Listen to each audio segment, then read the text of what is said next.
So we're still freezing to death here in sunny Los Angeles. Although I think it's colder in my apartment than it is outside because somehow all the cold just like gets sucked in and none of the sun does. Because I went outside to get some basil from my garden and it was nice and warm.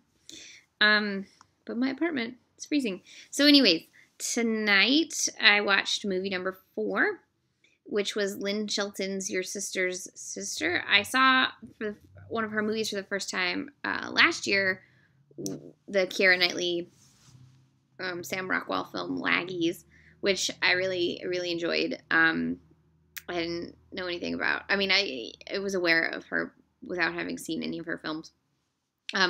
So Touchy Feely is also on Netflix, so I'll be watching that one at some point as well. But I remember when Your Sister's Sister came out, it played at the movie theater that I worked at in San Francisco, and it played for like weeks and weeks and weeks and weeks, and half the people who saw it hated it. I remember that because it was, there's sort of a little grindhousey theater, and we had some weird clientele, and we had all kinds of movies, and people would come out and like tell me how they felt, especially because I worked in like by myself basically. Like there was me and a manager, and it would just be like me. So when people came out, they would talk to me. That's how I almost became friends with John Waters, but that's neither here nor there. Anyways, Your Sister's Sister. I kind of love Mark Duplass. I have not seen enough movies with him. Like, he was really great in the one I love, and Tammy, which was unfairly maligned. I quite loved Tammy. That was a fun movie. He's just like, he just looks like somebody you would actually meet. He doesn't look like a movie star, but he's really attractive. But he's like not movie star attractive. He's just like a hot dude down the street, you know? I appreciate that. And then Emily Blunt is always good. I feel like she can't be bad in a movie. She's just great. And then Rosemarie DeWitt was just like, oh God, she is so good in everything. I saw a movie 2 years ago called A Little Bit of Heaven. I actually wrote one of my Female Filmmaker Fridays on it because it's a movie that I feel a lot of critics didn't like, and I thought was actually quite fabulous. And one of the things about that movie that I particularly liked was Rosemarie DeWitt's performance. So she's just fabulous. So in this movie, it's about a man, Mark Duplass, who is mourning the loss of his brother. It's been a year, but he's still like deeply depressed about it. So his friend, Emily Blunt, has him go stay at her parents' cabin, or her father's cabin.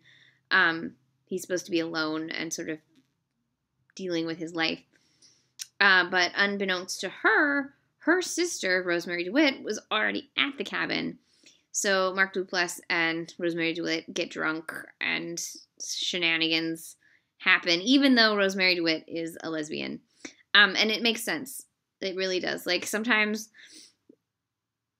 you know, they'll have the lesbians with men in movies, and I'm like, ugh. But in this case, it 100% works, and you have to get to the third act of the film to understand that part, and I'm not going to tell you because I'm not going to spoil it.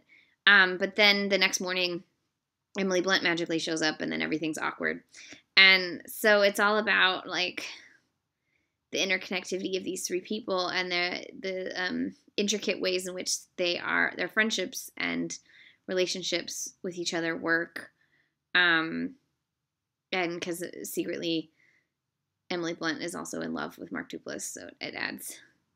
But he doesn't know that. Nobody knows anything about anybody. That's what you find out in this movie. It's just beautifully well done. It's a very intricate plot done really simply. Like, there's like 10 scenes maybe. And I'm sure there was a lot of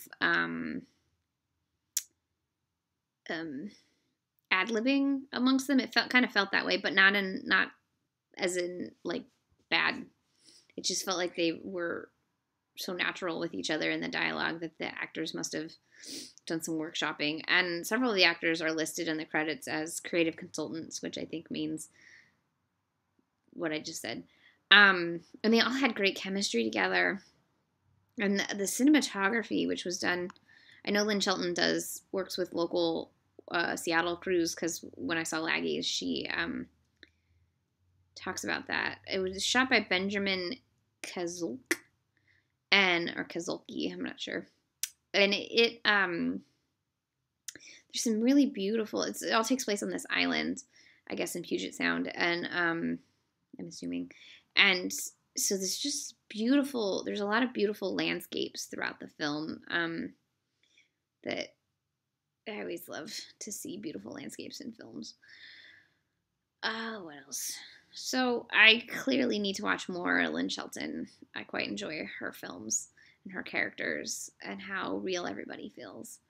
And this movie was it's one of those movies with like a perfect ending. And I don't want to tell you what it is, but like it ended and I was like, yes, this is how it needed to end. Yes. My cat just woke up. So yes, so Lynn Shelton's Your Sister's Sister. It's on instant Netflix. You should give it a watch if you haven't already seen it.